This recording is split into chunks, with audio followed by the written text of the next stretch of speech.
Hi, demon slayer infinity castle arc second part ಇದು.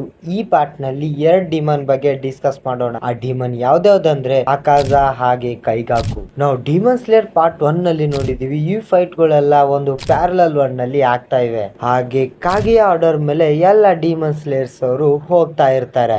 ಹಾಗೆ ಕಾಗೆಗಳು ಶಿನೋಬು ಸತ್ತಿದಾಳಂತ ಹೇಳ್ತವೆ. ಹಾಗೆ ಯಾ ಡಿಮನ್ ಸ್ಲೇಯರ್ ಯಾ demon ಜೊತೆ ಫೈಟ್ ಆಗ್ತಾರಂತ ಅವು ಕೂಡ ಹೇಳ್ತಾ ಇರ್ತವೆ. ಹಾಗೆ ಯುಶಿರೋ ಕಾಗೆಗಳನ್ನು ಆರ್ಡರ್ ಮಾಡ್ತಾನೆ ಇರ್ತಾನೆ. ಅಲ್ಲಿ ಡಿಮನ್ ಸ್ಲೇಯರ್ ಹತ್ತಿರ ಕಾಗೆಗಳನ್ನು ಫಾರನ್ ಆಗಿ ಕಳಿಸ್ತಾ ಇರ್ತಾನೆ. ನೀವು ಅಂತಿರ್ತೀರಾ ಯುಶಿರೋ ಯಾರು ಅಂತ. ಯುಶಿರೋ ಯಾರಂದ್ರೆ ತಮಯ ಜೊತೆ ಇರ್ತಾನೆ. ನೀವು ಫಸ್ಟ್ ಸೀಸನ್ ಅಲ್ಲಿ ನೋಡೇ ಇರ್ತೀರಾ. ಯುಶಿರೋ ಹತ್ರ ತುಂಬಾನೇ ಪವರ್ ಗಳು ಇರ್ತವೆ. ನಾನಿಲ್ಲಿ ಯಾವ ಪವರ್ ಬಗ್ಗೆ ಮಾತಾಡ್ತೀನಿ ಅಂದ್ರೆ ಅದ್ರ ಹೆಸರು ಏನಂದ್ರೆ ಬ್ಲೈಂಡ್ ಫೋಲ್ಡ್ ಅಂತ. ಆ ಬ್ಲಡ್ ಡಿಮನ್ ಆರ್ಟ್ ಹೇಗಿರುತ್ತೆ ಅಂದ್ರೆ ಒಂಥರ ಏನೋ ಪೇಪರ್ ಮೇಲೆ ಅವ್ನು ಆರ್ಟ್ ಮಾಡ್ತಾ ಇರ್ತಾನೆ. ಆ ಪೇಪರ್ ಕಾಗೆಗೆ ಹಾಗೆ ಡಿಮನ್ ಸ್ಲೇಯರ್ ಕಾಕ್ದವ್ರಿಗೆ ಹಾಕಿರ್ತಾನೆ. ಕಾಗುಯಿ ಉಬಿಯಾಶಿನ್ ಮಗನ್ ಹತ್ರನೂ ಇರುತ್ತೆ. ಯಾಕಂದ್ರೆ ಕಾಗುಯಿ ಉಬಿಯಾಶಿ ಕಾಗೆಗಳನ್ನು ಆರ್ಡರ್ ಮಾಡ್ತಾನೆ ಇರುತ್ತಾನೆ. ಆ ಡಿಮನ್ ಆರ್ಟ್ ಹೆಸರು ಏನಂದ್ರೆ ಪೇಪರ್ ಪ್ಲಿಸಮ್. ಬ್ಲಡ್ ಡಿಮನ್ ಆರ್ಟ್ ಹೇಗ್ ಕೆಲಸ ಮಾಡುತ್ತೆ ಅಂದ್ರೆ ಯಾವ್ದಾದ್ರು ಪ್ರಾಣಿಗೆ ಮಾಯ ಮಾಡ್ಬೇಕಂದ್ರೆ ಮಾಯ ಕೂಡ ಮಾಡ್ತಾನೆ. ಯಾವ್ದಾದ್ರು ಪ್ರಾಣಿ ಕಾಣಿಸ್ಬೇಕಂದ್ರೆ ಕಾಣುವಾಗ ಮಾಡ್ತಾನೆ. ಕಾಗೆಗಳನ್ನು ಕಾಣದ ಹಾಗೆ ಮಾಡ್ತಾನೆ. ಕಾಗೆ ಮೇಲೆ ಆ ಪೇಪರ್ ಗಳನ್ನು ಅಂಟಿಸ್ತಾನೆ. ಇಲ್ಲಿ ನೋಡಿ, ಫಸ್ಟ್ ಪಾರ್ಟ್ ನಲ್ಲಿ ಉಬುಯಾಶಿ ಜೊತೆ 2 ಹೆಣ್ಣು ಮಕ್ಕಳು ಸತ್ತಿರ್ತಾರೆ. ಅವ್ರ ಹೆಸರು ಏನಂದ್ರೆ ಹಿನಾಕಿ ಹಾಗೆ ನಿಚೆರಿಯಾ. ಹಾಗೆ ಉಬುಯಾಶಿ ಫ್ಯಾಮಿಲಿಯಲ್ಲಿ 3 ಜನ ಮಕ್ಕಳು ಉಳಿದಿರ್ತಾರೆ. ಅದರಲ್ಲಿ ಒಬ್ಬ ಗಂಡು ಮಗ ಇರ್ತಾನೆ. ಅವನ ಹೆಸರು ಏನಂದ್ರೆ ಕಿರಿಯ ಉಬುಯಾಶಿ ಅಂದಿ ಕರೀತಾರೆ. ಇಲ್ಲಿ ನೋಡಿ, ಅವನ ವಯಸ್ಸು ಎಷ್ಟಿರುತ್ತೆ ಅಂದ್ರೆ 8 ವರ್ಷದ ಬಾಲಕ ಇರ್ತಾನೆ. ಅವನು ಉಬುಯಾಶಿ ಫ್ಯಾಮಿಲಿಯ ಲೀಡರ್ ಆಗಿರ್ತಾನೆ. ಎಲ್ಲ ಡಿಮನ್ ಸ್ಲೇಯರ್ ಕಾಕ್ದವರಿಗೆ ಅವನೇ ಆರ್ಡರ್ ಮಾಡ್ತಾ ಇರ್ತಾನೆ. ಕಿರಿಯಾಗೆ ಇಬ್ಬರು ಮುಂದೆ ಅಕ್ಕಂದರು ಇರ್ತಾರೆ. ಅವರು ಕಿರಿಯಾಗೆ ಹೆಲ್ಪ್ ಮಾಡ್ತಾನೆ ಇರ್ತಾರೆ. ನೀವು ಅಂತಿರಬಹುದು ಇವೆಲ್ಲ ನಾನು ಏಕೆ ಹೇಳ್ತಾ ಇದ್ದೀನಿ ಅಂದ್ರೆ ಡಿಮನ್ ಸ್ಲೇಯರ್ ಕಾಕ್ದವರು ಹಾಗೆ ಆಶಿರಗಳು ಅಷ್ಟೇ ಇಲ್ಲಿ ಫೈಟ್ ಮಾಡ್ತಾ ಇಲ್ಲ. ಬ್ಯಾಕ್ ಇಂದ ಉಬುಯಾಶಿ ಫ್ಯಾಮಿಲಿ ಅವರು ಕೂಡ ಅವರಿಗೆ ಹೆಲ್ಪ್ ಮಾಡ್ತಾನೆ ಇರ್ತಾರೆ. ಈ ವಿಡಿಯೋ ಸ್ಟಾರ್ಟ್ ಮಾಡೋಣ ಬನ್ನಿ. ಅಲ್ಲಿ ಜೆನೆಸು ಕೂಡ ಇನ್ಫಿನಿಟಿ ಕ್ಯಾಸಲ್ ಒಳಗೆ ಎಂಟ್ರಿ ಕೊಟ್ಟಿರ್ತಾನೆ. ಅಲ್ಲಿ ಯಾರ ಜೊತೆ ಮೀಟ್ ಆಗುತ್ತೆ ಅಂದ್ರೆ ಕೈಗಾಕು ಒಂದು ರಿಪ್ಲೇಸಿಂಗ್ ಅಪ್ಪರ್ ಮೂನ್ 6 ಆಗಿರ್ತಾನೆ. ಅವನು ಮೊದಲು ಯಾರ ಜೊತೆ ಇರ್ತೀನಂದ್ರೆ ಜಿಗೋರು ಜೊತೆ ಇರ್ತಿರೋ. ಜಿಗೋರು ಯಾರಂದ್ರೆ ಥಂಡರ್ ಹಾಶಿರ ಇರ್ತಾರೆ. ಹಾಗೆ ಜೆನೆಸುಗೆ ಕೈಗಾಕುಗೆ ಇಬ್ರು ಮಂದಿಗೆ ಟ್ರೈನ್ ಮಾಡ್ತಾ ಇರ್ತಾರೆ. ಕೈಗಾಕು ಜೆನೆಸುಗಿಂತ ಸೀನಿಯರ್ ಇರ್ತಾನೆ. ಹಾಗೆ ಕೈಗಾಕುಗೆ 5 ಫಾರ್ಮ್ ಗಳು ಬರುತ್ತೆ. ಕೈಗಾಕುಗೆ ಫಾರ್ಮರ್ ಫಾರ್ಮೇ ಬರಂಗಿಲ್ಲ. ಅದು ಫಸ್ಟ್ ಫಾರ್ಮ್ ಆಗಿರುತ್ತೆ. ಫಾರ್ಮ್ ಯಾರಿಗ್ ಬರುತ್ತೆ ಅಂದ್ರೆ ಜೆನೆಸುಗೆ ಬರುತ್ತೆ. ಕೈಗಾಕು ಅಂತಾನೆ, ನೀನು ಇನ್ನೂ ತನ ಒಂದೇ ಫಾರ್ಮ್ ನಲ್ಲಿ ಇದೀಯಾ, ನೀನ್ ಇನ್ನೂ ತನ ಹಾಶಿರ ಆಗಿದ್ದೀಯೇನಿಲ್ಲ, ನೀನ್ ತುಂಬಾನೇ ವೀಕ್ ಆಗಿದೀಯಾ ಅಂತಾನೆ. ಜೆನೆಸು ಅಂತಾನೆ, ನನ್ ಬಿಡು, ನೀನು ಡಿಮನ್ ಗಳಲ್ಲಿ ಎಲ್ಲರಿಗಿಂತ ತಳಗಡೆ ಇದೆ. ಅದು ಯಾವ್ದೋ ಒಂದು ಡಿಮನ್ ಅನ್ನು ರಿಪ್ಲೇಸ್ ಮಾಡಿದೀಯ. ಈ ಜಾಗಗಳೆಲ್ಲ ನಿನ್ಗಿಲ್ಲ ಅಂತಾನೆ. ಅದನ್ನು ಕೇಳಿಸಿಕೊಂಡ ಕೈಗಾಕು ಏನ್ ತಿಳ್ಕೊತಾನ ಗೊತ್ತಾ, ಜೆನೆಸು ಮೊದ್ಲಿನ ತರ ಇಲ್ಲ, ಈಗ ತುಂಬಾನೇ ಸ್ಟ್ರಾಂಗ್ ಆಗಿದ್ದಾನೆ. ಹಾಗೆ ರಿಪ್ಲೈ ಬ್ಯಾಕ್ ಕೂಡ ಮಾಡ್ತಾ ಇದ್ದಾನೆ ಅಂತ ತಿಳ್ಕೊತಾನೆ. ಸಮಯದಲ್ಲಿ ಕೈಗಾಕು ಜೆನೆಸುಗೆ ತುಂಬಾನೇ ಮಿಸ್ಬಿಹೇವ್ ಮಾಡ್ತಾ ಇರ್ತಾನೆ. ಹಸಿರ ಆರ್ಕ್ ಅಲ್ಲಿ ಜೆನೆಸುಗೆ ಒಂದು ಲೆಟರ್ ಸಿಗುತ್ತೆ. ಆ ಲೆಟರ್ ಅಲ್ಲಿ ಏನಿರುತ್ತೆ ಅಂದ್ರೆ ಫಾರ್ಮರ್ ಥಂಡರ್ ಹಾಶಿರ ಜಿಗೋರು ಅವರು ಸತ್ತಿರ್ತಾರಂತ ತಿಳ್ಕೊತಾನೆ. ಆ ಲೆಟರ್ ಸಿಕ್ಕ ಮೇಲೆ ಜೆನೆಸು ಇಷ್ಟು ಸೀರಿಯಸ್ ಆಗ್ತಾನೆ. ಆ ಸೀರಿಯಸ್ನೆಸ್ ಎಲ್ಲಿ ಗೊತ್ತಾಗುತ್ತೆ ಅಂದ್ರೆ ದ ಇನ್ಫಿನಿಟಿ ಕ್ಯಾಸಲ್ ಒಳಗೆ ಗೊತ್ತಾಗುತ್ತೆ. ಜಿಗೋರು ಯಾಕೆ ಸತ್ತಿರ್ತಾರ ಅಂದ್ರೆ ಜಿಗೋರಿಗೆ ಒಂದು ಮಾತು ಗೊತ್ತಾಗಿರುತ್ತೆ. ಅವರು ಫಾರ್ಮರ್ ಥಂಡರ್ ಹಾಶಿರ ಇರ್ತಾರೆ. ಅವ್ರ ಶಿಷ್ಯ ಡಿಮಂಡ್ ಆಗಿದ್ದಾನೆ ಅಂತ ತಿಳ್ಕೊಂಡು ಅವರು ಕ್ರೂರವಾಗಿ ಅಲ್ಲಿ ಕತ್ತಿ ಇಟ್ಕೊಂಡು ಅವರಿಗೆ ಚುಚ್ಚಿ ಕ್ರೂರವಾಗಿ ಸಾಯ್ತಾರೆ. ಕೈಗಾಕುಗೆ ಅದು ಮಾತು ಕೇಳಿ ಏನು ಅನ್ಸಂಗಿಲ್ಲ. ಕೈಗಾಕು ಅಂತಾನೆ, ಅವನು ಮುದುಕ ಸತ್ತಿದ್ದು ಸರಿ ಆಗಿದೆ ಬಿಡು ಅಂತಾನೆ. ಆ ಮುದುಕ ಇಬ್ರಿಗೂ ಟ್ರೈನಿಂಗ್ ಕೊಟ್ಟು ಇಬ್ರಿಗೂ ಸಕ್ಸಸ್ಫುಲ್ ಮಾಡ್ತಾನೆ ಅಂತ ತಿಳ್ಕೊಂಡಿರ್ತಾನೆ. ಅದೆಲ್ಲ ಆದ್ಮೇಲೆ ಕೈಗಾಕು ಜೆನೆಸು ಮೇಲೆ ಅಟ್ಯಾಕ್ ಮಾಡ್ತಾನೆ. ಜೆನೆಸು ಆ ಅಟ್ಯಾಕ್ ಅನ್ನು ಡಾಚ್ ಮಾಡ್ತಾನೆ. ಅದನ್ನು ನೋಡಿ ಕೈಗಾಕು ಏನ್ ತಿಳ್ಕೊತಾನ ಗೊತ್ತಾ, ಜೆನೆಸು ತುಂಬಾನೇ ಫಾಸ್ಟ್ ಆಗಿದ್ದಾನೆ, ಹಾಗೆ ತುಂಬಾನೇ ಸ್ಟ್ರಾಂಗ್ ಆಗಿದ್ದಾನೆ ಅಂತ ತಿಳ್ಕೊತಾನೆ. ಕೈಗಾಕು ಜೆನೆಸುನ್ ಮೇಲೆ 5 ಫಾರ್ಮ್ ಯೂಸ್ ಮಾಡ್ತಾನೆ. ಹಾಗೆ ಅವನ ಒಂದು ಬ್ಲಡ್ ಡಿಮನ್ ಆರ್ಟ್ ಯೂಸ್ ಮಾಡ್ತಾನೆ. ಕೈಗಾಕುನ ಬ್ಲಡ್ ಡಿಮನ್ ಆರ್ಟ್ ಜೆನೆಸುಗೆ ತುಂಬಾನೇ ವೀಕ್ ಮಾಡಿರುತ್ತೆ. ಅಲ್ಲಿ ಕೈಗಾಕುನ ಬ್ಲಡ್ ಡಿಮನ್ ಆರ್ಟ್ ಆಗಿರುತ್ತೆ ಅಂದ್ರೆ ಒಂಥರ ಬ್ಲ್ಯಾಕ್ ತರ ಇರುತ್ತೆ. ಜೆನೆಸು ತುಂಬಾನೇ ವೀಕ್ ಆಗಿ ತಳಗಡೆ ಬೀಳ್ತಾ ಇರ್ತಾನೆ. ಆ ಸಮಯದಲ್ಲಿ ಜೆನೆಸುಗೆ ಹಳೆ ಮಾತುಗಳು ಎಲ್ಲ ನೆನಪಿಗೆ ಬರುತ್ತೆ, ಹಾಗೆ ಟ್ರೈನಿಂಗ್ ಮಾಡಿದ ಸಮಯಗಳು ನೆನಪಿಗೆ ಬರುತ್ತೆ. ಜಿಗೋರು ಜೆನೆಸು ಹೇಳಿರ್ತಾರೆ, ಥಂಡರ್ ಬ್ರೀದಿಂಗ್ ಒಂದೇ ಫಾರ್ಮ್ 5 ಫಾರ್ಮ್ ಗಿಂತ ಸ್ಟ್ರಾಂಗ್ ಆಗಿದೆ ಅಂತ ಹೇಳಿರ್ತಾರೆ. ಹಾಗೆ ಫಾರ್ಮಿಂಗ್ ಮಾಡುವ ಅದೇ ಫಸ್ಟ್ ಬ್ರೀದಿಂಗ್ ಅಂತ ಹೇಳಿರ್ತಾರೆ. ಅದೇ ಸಮಯದಲ್ಲಿ ಜೆನೆಸು ಒಂದು ಅಟ್ಯಾಕ್ ಮಾಡ್ತಾನೆ. ಆ ಅಟ್ಯಾಕ್ ಕೈಗಾಕುಗೆ ಗೊತ್ತೇ ಆಗಲ್ಲ. ಅದೇ ಅಟ್ಯಾಕ್ ಥಂಡರ್ ಬ್ರೀದಿಂಗ್ 7 ಫಾರ್ಮ್ ಆಗಿತ್ತು. ಆ ಫಾರ್ಮ್ ಹೆಸರು ಏನಂದ್ರೆ ಹಿನೋಕಾಜು ಕಿನುಕಾ. ಈ ಫಾರ್ಮ್ ಹೆಸರು ಅದು. ಅಟ್ಯಾಕ್ ಇಂದ ಕೈಗಾಕುನ ತಲೆ ಒಂದೇ ಬಾರಿ ಇಲ್ಲಿ ಜೆನೆಸು ಕತ್ತರಿಸಾಕಿರ್ತಾನೆ. ಹಾಗೆ ಅಲ್ಲಿ ಡೀಮನ್ ಇದ್ದ ಕೈಗಾಕು ಏನಂತ ಗೊತ್ತಾ, ಜಿಗೋರು ನಿನಗೆ ಜಾಸ್ತಿನೇ ಕಲಿಸ್ತಾ ಇರಬಹುದು ಅಂತಾನೆ. ಜೆನೆಸು ಅಂತಾನೆ, ಇದು ಜಿಗೋರು ಕಲಿಸಿದ್ದಲ್ಲ, ಈ ಫಾರ್ಮ್ ಅನ್ನು ನಾನೇ ಡೆವಲಪ್ ಮಾಡಿದ್ದೀನಿ ಅಂತಾನೆ. ನಮಗಿಬ್ಬರಿಗೂ ಜಿಗೋರು ಒಂದೇ ತರ ನೋಡ್ತಾರೆ, ನಮ್ಮಿಬ್ಬರಲ್ಲಿ ಯಾರಿಗೂ ಭೇದ ಭಾವ ಮಾಡಲ್ಲ ಅಂತ ಹೇಳ್ತಾನೆ. ಕೈಗಾಕು ಅಂತಾನೆ, ನಿಂಗ್ ನೋಡಿದ್ರೆ ನಂಗೆ ತುಂಬಾನೇ ಹೇಟ್ ಅನಿಸ್ತಾ ಇದೆ. ಇದು ಡೀಮನ್ ಅಲ್ಲ, ಅದು ಮಾತಾಡ್ತದೆ. ಯಾಕಂದ್ರೆ ಡೀಮನ್ ಸ್ವಲ್ಪ ಆಗಿ ಡಿಸ್ಟ್ರಾಯ್ ಆಗ್ತಾ ಇರುತ್ತೆ. ಆದ್ಮೇಲೆ ಜೆನೆಸು ಮೇಲಿಂದ ತುಂಬಾನೇ ಸ್ಪೀಡ್ ಆಗಿ ಮೂರ್ಛೆ ಬಿದ್ದು ಉಪ್ಪೀತಾ ಇರ್ತಾನೆ. ಜೆನೆಸು ಸಾಯೋದು ಖಂಡಿತ ಇರುತ್ತೆ. ಆ ದೃಶ್ಯವನ್ನು ನೋಡಿ ಕೈಗಾಕು ತುಂಬಾನೇ ಖುಷಿ ಆಗ್ತಾನೆ. ಜೆನೆಸು ಬೀಳುವ ಸಮಯದಲ್ಲಿನೇ ಯುಶಿರೋ ಬಂದು ಜೆನೆಸುಗೆ ಸೇವ್ ಮಾಡ್ತಾನೆ. ಯುಶಿರೋ ಯಾರು ಗೊತ್ತಾ, ಸೀಸನ್ 1 ನಲ್ಲಿ ನೀವು ನೋಡಿರ್ತೀರ. ಅಲ್ಲಿ ಯುಶಿರೋ ಕೈಗಾಕುಗಂತಾನೆ, ನೀನು ಬರೋ ಟೈಮಲ್ಲಿ ಒಬ್ನೇ ಇದ್ದಿ, ನೀನು ಸಾಯುವ ಟೈಮಲ್ಲಿ ಕೂಡ ನೀನು ಒಬ್ನೇ ಸಾಯ್ತಾ ಇದೀಯ ಅಂತಾನೆ. ಅಲ್ಲಿ ಜೆನೆಸು ಮೂರ್ಛೆಗೊಂಡಿರ್ತಾನೆ. ಜೆನೆಸುಗೆ ಜಿಗೋರೋ ಕಾಣ್ತಾರೆ. ಜಿಗೋರಿಗೆ ಜೆನೆಸು ಏನಂತ ಗೊತ್ತಾ, ನಾನು ಫೇಲ್ ಆಗಿದ್ದೀನಿ, ಕೈಗಾಕು ಡೀಮನ್ ಆಗಲು ನಾನೇ ಕಾರಣ ಅಂತಾನೆ. ಅಲ್ಲಿ ಜಿಗೋರೋ ಏನಂತಾರೆ ಗೊತ್ತಾ, ಒಂದೇ ಮಾತು ಮಾತಾಡ್ತಾರೆ. ಆ ಮಾತು ಏನಂದ್ರೆ ಪ್ರೌಡ್ ಆಫ್ ಯು ಅಂತಾರೆ. ಇದು ಆದ್ಮೇಲೆ ರಿಯಲ್ ವರ್ಲ್ಡ್ ಅಲ್ಲಿ ಜೆನೆಸು ಉಳಿಸೋಕೆ ತುಂಬಾನೇ ಕಷ್ಟ ಪಡ್ತಿರ್ತಾರೆ. ಅಲ್ಲಿಗೆ ಜೆನೆಸುನ್ ಕತೆ ಮುಗೀತು. ಈಗ ಅಕಾಜ ಹಾಗೆ ಗಿಯು ತಾಂಜಿರೋನ್ ಕಥೆಯಲ್ಲಿ ಸ್ಟಾರ್ಟ್ ಆಗುತ್ತೆ.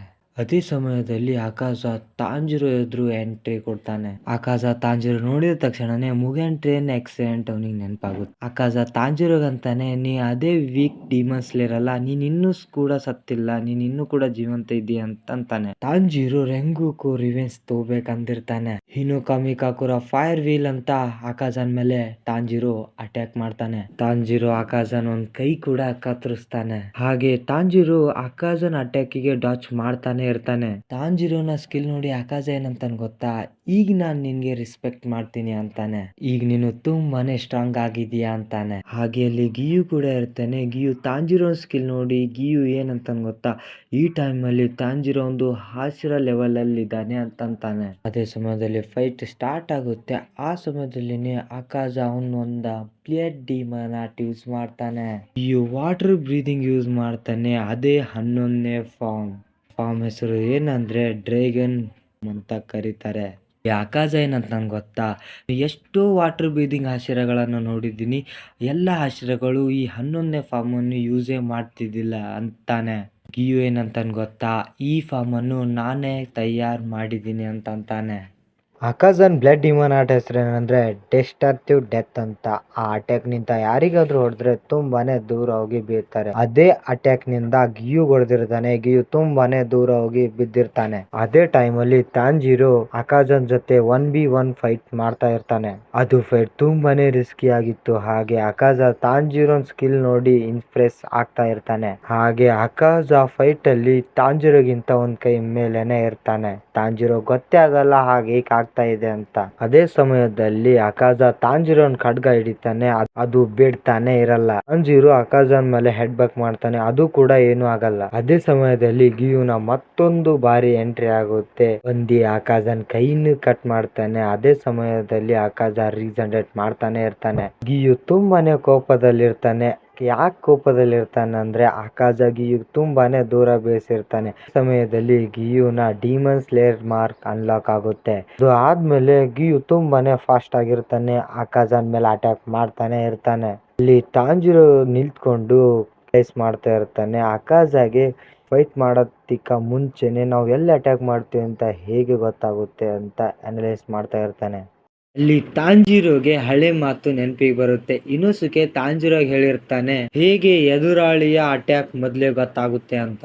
ತರ ಸ್ಪ್ರೈಡರ್ ಸೆನ್ಸ್ ಇದ್ದ ಹಾಗೆ ಇನೋಸುಕೆ ಫೀಲ್ ಮಾಡ್ತಾನೆ, ಯಾರು ಯಾವಾಗ ಅಟ್ಯಾಕ್ ಮಾಡ್ತಾರೆ, ಯಾರು ಎಲ್ಲಿ ಅಟ್ಯಾಕ್ ಮಾಡ್ತಾರೆ ಹಾಗೆ ಅದನ್ನು ಫೀಲ್ ಮಾಡ್ತಾನೆ. ಹಾಗೆ ಯಾರು ಅವನ ಯಾವ ಅಂಗದ ಮೇಲೆ ನೋಡ್ತಾ ಇದ್ದಾನಂತ ಕೂಡ ಫೀಲ್ ಮಾಡ್ತಾನೆ. ಇನೋಸುಕಿಗೆ ಅದೊಂದು ಸ್ಪೆಷಲ್ ಎಬಿಲಿಟಿ ಇರುತ್ತೆ, ಹಾಗೆ ಅದ್ರದ್ದೊಂದು ವೀಕ್ನೆಸ್ ಇರುತ್ತೆ. ಆ ವೀಕ್ನೆಸ್ ಏನಂದ್ರೆ ಇನೋಸುಕಿಗೆ ಯಾರಾದ್ರೂ ಫ್ರೆಂಡ್ಲಿ ಆಗಿ ಮಾತಾಡಕ್ ಬಂದ್ರೆ ಆ ಟೈಮ್ ಅಲ್ಲಿ ಅದು ಸೆನ್ಸೆ ಮಾಡಕ್ಕಾಗಲ್ಲ. ಅದೇ ತರ ಅಕಾಜನ್ ಬಾಡಿ ಕೂಡ ಹಾಗೆ ಕೆಲಸ ಮಾಡುತ್ತೆ ಅಂತ ತಾಂಜಿರೋ ತಿಳ್ಕೊತಾನೆ.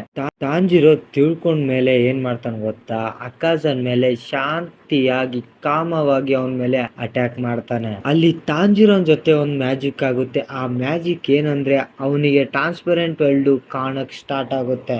ಟ್ರಾನ್ಸ್ಪರೆಂಟ್ ವರ್ಲ್ಡ್ ಹೇಗಂದ್ರೆ ಅಪೋನೆಂಟ್ ಹಾರ್ಟ್ ಎಷ್ಟಿವೆ, ಹಾಗೆ ಅವನ ಬ್ರೈನ್ ಎಲ್ಲಿದೆ, ಅವನ ವೀಕ್ ಪಾಯಿಂಟ್ ಎಲ್ಲಿದೆ, ಅವನಿಗೆ ಎಲ್ಲಿ ಹೊಡೆದರೆ ಅವನು ಸಾಯ್ತಾನಂತ ಎಲ್ಲಾನು ಗೊತ್ತಾಗುತ್ತೆ. ತಾಂಜಿರೋ ಚಿಕ್ಕವನಿದ್ದಾಗ ಅವ್ರ ತಂದೆ ಇನೋಕಾಮಿ ಕಾಕುರ ಕಲಿಸುವಾಗ ಒಂದ್ ಮಾತ್ ಹೇಳಿರ್ತಾರೆ. ಆ ಮಾತೇನಂದ್ರೆ ಒಬ್ಬ ಮನುಷ್ಯ ಸ್ಟ್ರೆಂತ್ಗಿಂತ ಹೆಚ್ಚು ಕೆಲಸ ಮಾಡಿದರೆ ಅಲ್ಲಿ ಅವನಿಗೆ ಟ್ರಾನ್ಸ್ಪರೆಂಟ್ ವರ್ಲ್ಡ್ ಅನ್ಲಾಕ್ ಆಗುತ್ತೆ ಅಂತ ಹೇಳಿರ್ತಾನೆ. ತಾಂಜಿರೋ ತಂದೆ ಒಂದು ಡೆಮೋ ತೋರಿಸಿರ್ತಾರೆ. ಆ ಡೆಮೋ ಹೇಗಿರುತ್ತೆ ಅಂದ್ರೆ ಒಂದು ದೊಡ್ಡ ಕರಡಿಗೆ ಒಂದೇ ಬಾರಿಯಲ್ಲಿ ಅದರ ಕುತ್ತಿಗೆ ಕತ್ತರಿಸ್ತಾರೆ. ಆ ಸಮಯದಲ್ಲಿ ತಾಂಜಿರೋ ತಂದೆ ಶಾಂತಿಯಾಗಿ ಇದ್ರು, ಹಾಗೆ ಅವರ ಮುಖದಲ್ಲಿ ಯಾವುದೇ ಸಾಯಿಸಿದ ಫೀಲಿಂಗ್ಸ್ ಕೂಡ ಇರ್ತಾ ಇರಲಿಲ್ಲ. ತಾಂಜಿರೋಗೆ ಗೊತ್ತಾಗುತ್ತೆ ಟ್ರಾನ್ಸ್ಪರೆಂಟ್ ವರ್ಲ್ಡ್ ಹೇಗೆ ಅನ್ಲಾಕ್ ಮಾಡ್ಬೇಕಂತ. ಬೇರೆ ಸೆನ್ಸ್ ಗಳಿಗೆ ಆಫ್ ಮಾಡಿದ್ರೆ ಅಲ್ಲಿ ಟ್ರಾನ್ಸ್ಪರೆಂಟ್ ವರ್ಲ್ಡ್ ತಾನೇ ಓಪನ್ ಆಗುತ್ತೆ ಅಂತ ತಿಳಿತದೆ. ಅಲ್ಲಿ ಡಿಮನ್ ಸ್ಲೇಯರ್ ಮಾರ್ಕ್ ಓಪನ್ ಆಗಿದ್ದ ಗಿಯುನ್ ಮೇಲೇನು ಆಕಾಶ ತುಂಬಾನೇ ಹಾವಿಯಾಗಿರ್ತಾನೆ. ಅಲ್ಲಿ ಗಿಯುನ ಖಡ್ಗ ಆಕಾಶ ಮುರಿತಾನೆ. ಗಿಯುನ ಬಾಡಿ ಒಳಗೆ ಅವನ ಫುಲ್ ಒಂದು ಪಂಚ್ ಹೊಡೆದಾಗ ಅವನ ಹೊಟ್ಟೆ ಹೊರಗಡೆ, ಅವನ ಬಾಡಿ ಒಳಗೆ ಒಂದು ಕೈ ಇರ್ತಾನೆ, ಆ ಕೈ ಅವನ ಹೊಟ್ಟೆ ಹೊರಗಡೆ ಬರುತ್ತೆ. ಅಲ್ಲಿ ತಾಂಜಿರೋ ಎಂಟ್ರಿ ಆಗುತ್ತೆ. ತಾಂಜಿರೋ ಬಂದ ತಕ್ಷಣನೇ ಆಕಾಶನ್ ಕೈ ಕಟ್ ಮಾಡ್ತಾನೆ. ಸಮಯದಲ್ಲಿ ಆಕಾಶ ಹಾಗೆ ಗಿಯು ಇಬ್ರು ಕೂಡ ಆಶ್ಚರ್ಯ ಆಗ್ತಾರೆ. ಅಲ್ಲಿ ತಾಂಜಿರೋನ ಫಾರ್ಮ್ ಬೇರೆನೆ ಆಗಿರುತ್ತೆ. ಅಲ್ಲಿ ತಾಂಜಿರೋ ಒಂದ್ ತರಾನೇ ನಿಂತಿರ್ತಾನೆ. ಆಕಾಶ ಗಿಯುಗೆ ತುಂಬಾನೇ ವೀಕ್ ಮಾಡಿರ್ತಾನೆ. ಅಲ್ಲಿ ತಾಂಜಿರೋ ಸಡನ್ಲಿ ಆಕಾಶನ್ ಹಿಂದ್ಗಡೆ ಬರ್ತಾನೆ. ಆಕಾಶದಲ್ಲಿ ಫೀಲ್ ಕೂಡ ಆಗಲ್ಲ. ತಾಂಜಿರೋ ಆಕಾಶನ್ ಮೇಲೆ ಅಟ್ಯಾಕ್ ಹೇಗ್ ಮಾಡ್ತಾನೆ ಅಂದ್ರೆ ಕಿರ್ಚಾಡಿ ಮಾಡ್ತಾನೆ. ಅದಕ್ಕಾಗಿ ಆಕಾಶಗೆ ಹಿಂದ್ಗಡೆ ತಾಂಜಿರೋ ಇದಾನಂತ ಗೊತ್ತಾಗುತ್ತೆ. ಅಲ್ಲಿ ತಾಂಜಿರೋ ಪೂರ್ತಿಯಾಗಿ ಟ್ರಾನ್ಸ್ಪರೆಂಟ್ ವರ್ಲ್ಡ್ ಅಲ್ಲಿ ಕನೆಕ್ಟ್ ಆಗಿರ್ತಾನೆ. ಅಲ್ಲಿ ತಾಂಜಿರೋಗೆ ಟೈಮ್ ಕೂಡ ಸ್ಲೋ ಆಗಿ ಕಾಣುತ್ತೆ. ಆಕಾಶಗೆ ತಾಂಜಿರೋ ಕಾಣ್ತಾನೆ ಇರಲ್ಲ. ಅಷ್ಟು ಸ್ಪೀಡ್ ಅಲ್ಲಿ ತಾಂಜಿರೋ ಆಕಾಶನ್ ಮೇಲೆ ಅಟ್ಯಾಕ್ ಮಾಡ್ತಾ ಇರ್ತಾನೆ. ತಾಂಜಿರೋ ಅವನ ಶಕ್ತಿ ಪೂರ್ತಿ ಹಾಕಿ ಆಕಾಶನ್ ಮೇಲೆ ಒಂದು ಅಟ್ಯಾಕ್ ಮಾಡ್ತಾನೆ. ಅಲ್ಲಿ ಆಕಾಶನ್ ತಲೆ ಕತ್ತರಿಸ್ತಾನೆ. ಅಲ್ಲಿ ಆಕಾಶ ಗೊತ್ತೇ ಆಗಲ್ಲ ತಾಂಜಿರೋ ಅಷ್ಟು ಸ್ಪೀಡ್ ಆಗಿ ಆಕಾಶನ್ ತಲೆನೇ ಕತ್ತರಿಸಿರ್ತಾನೆ.